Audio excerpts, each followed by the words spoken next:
ప్రజాపాలన ప్రగతి ప్రణాళిక 99 రోజుల కార్యక్రమం ఎమ్మెల్యే సంజయ్ కుమార్ ప్రారంభించారు.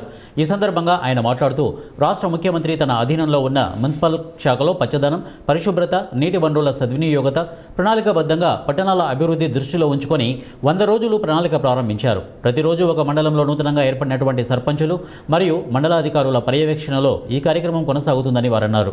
మరి జగిత్యాల పట్టణం ప్రణాళికాబద్ధంగా చేసుకోవాలంటే, మనం మాట్లాడాలంటే కొన్ని గంటలు రివ్యూ చేసుకోవాల్సి ఉంటుంది. మాస్టర్ ప్లాన్ 2009లోనే మనకు దాని పీరియడ్ అయిపోయింది. దేశవ్యాప్తంగా కూడా URDPFI గైడ్ లైన్స్ ప్రకారం చేయాలని చెప్పి ఆదేశాలు వచ్చినాయి. దాంట్లో ఒక పద్ధతిగా మనం ముందుకెళ్ళాలి. జగిత్యాల పట్టణంలో చాలా ప్రాంతాలు సరిగ్గా పర్మిషన్లు రాకుండా జోనల్ రెగ్యులేషన్ లేకుండా ఉండింది. దాదాపు 14 జోన్లు 126 సర్వే నెంబర్లు రెగ్యులైజ్ చేసుకున్నాం. మరి దాంతో పాటుగా ప్రభుత్వంతో వచ్చిన నిధులతో ఇటు చెరువులు, గుంటలు, రోడ్లు, డివైడర్లు, వీధి దీపాలు చేసుకున్నాం.